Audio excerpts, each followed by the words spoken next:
Saya mau ke Pak Saud. Pak Saud. Oh, saya lagi. Oh iya. Kopi Yudi dong. Nanti habis ini. Pak Saud. Kan begini. Kita di sini hanya untuk Presiden itu kan sudah sangat, Yap. iya kan tadi Pak Saud bilang. sangat jelas Pernah sekali. saya selama jadi pimpinan KPK ada presiden yang begitu. Hampir tiap hari, Mas. Iya, Setiap berpidato pidato soal kirim komitmen. pesan gitu. Ya kan, bahkan Ketua Komisi 3 Habibur Rahman juga menyampaikan itu. Kita dengarkan dulu ya Komisi 3 menyampaikan apa soal pandangan Presiden.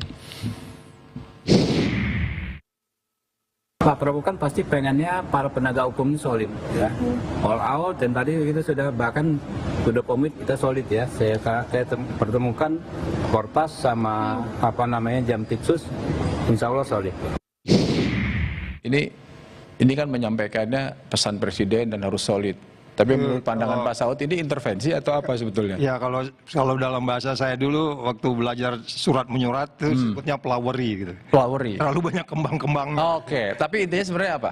Ya, pertanyaannya how-nya kan. Oke. Bagaimana untuk solid, bagaimana untuk sinergi gitu. Kalau saya bilang sih Komisi 3 ini udah masuk campur tangan loh. Sudah masuk kategori Sudah masuk campur di tangan huruf E di intervensi. pasal 10 ya, pasal 10 huruf A itu di bagian huruf E itu mengatakan kenapa KPK harus ngambil alih, itu diantaranya apabila campur tangan Ada ancaman. legislatif. Oke. Ada kata-kata legislatif. Ngapain juga ngurus-ngurus itu. Nah, katakanlah mereka itu tugasnya mereka digaji untuk ngawas penegak hukum. Tapi dia nggak masuk di formil material, dia masuk di manajemen. Jadi makanya saya bilang ini menandakan sekali lagi KPK harus segera mengambil alih itu karena menjadi crowded. Nanti pihak kejaksaan juga pusing nih, ditanya-tanyain gitu kan, cara nanyanya juga. Dia nggak bisa masuk di formil materialnya. Nggak boleh di situ. Dia bicara manajemennya. Gua mau tahun depan indeks persepsi korupsi 40, lu jabarin sendiri. Nah itu keren kan? Nah, ini kan dia masuk di situ gitu. Jadi saya bilang persoalannya bagaimananya ini yang agak nggak gampang. Sama dengan bilang sinergi salaman gitu. Habis itu selesai. Peluk-pelukan. Persoalan nggak selesai, rakyat juga menderita. Ya ngapain? Bagus nggak usah salaman ya kan? Iya. Nggak usah ketemu gitu. Check and balance saja terus. Mas Yudi tangkap-tangkapin tuh polisi tangkap-tangkapin tuh jaksa, KPK juga begitu. Itu baru keren gitu loh. Iya. Iya kan? Saya mau ke Mas Prof. Yudi. Ya. Mas Puji.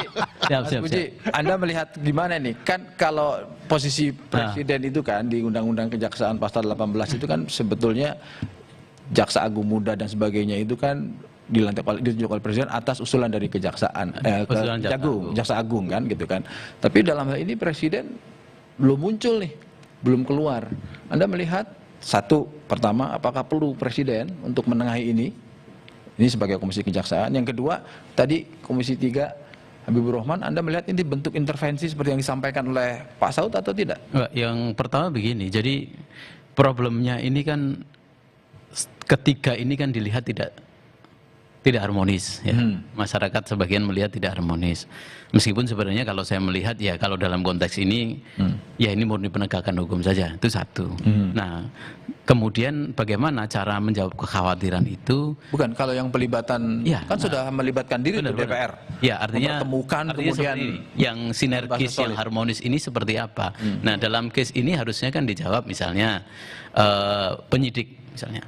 Penyidik yang mungkin ada keterkaitan dengan dua institusi, taruhlah misalnya diambil penyidik-penyidik KPK yang tidak terkait dengan penyidik-penyidik yang pernah bekerja di bawah Pak Febri langsung misalnya. Itu penting menurut saya.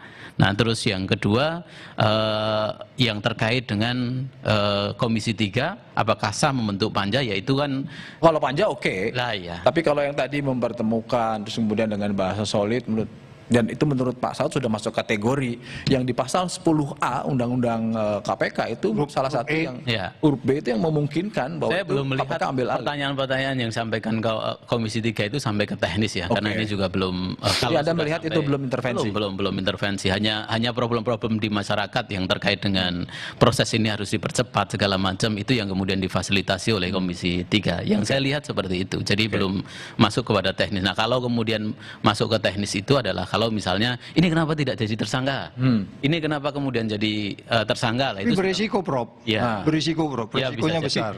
Ya. Risikonya besar. Ya, berisiko. Gitu. Nah, kalau yang justru saya sampaikan begini. Soal Presiden perlu nggak campur tangan ini supaya hubungan tiga lembaga ini bisa ada yang menengahi dan presiden jelas secara struktural dia yang paling atas. Justru sekarang ini leading sektornya kan ada di kejaksaan. Itu yang harus kemudian ditunjukkan dulu. Kalau kemudian ternyata ada bottleneck di situ, nah baru kemudian apakah presiden perlu campur tangan apa tidak? Ini di next satu meja the forum berikutnya. Gitu. Oke. Lalu bagaimanakah kemungkinan akhir kasus ex Jampisus ini? Mungkinkah kandas di pra peradilan?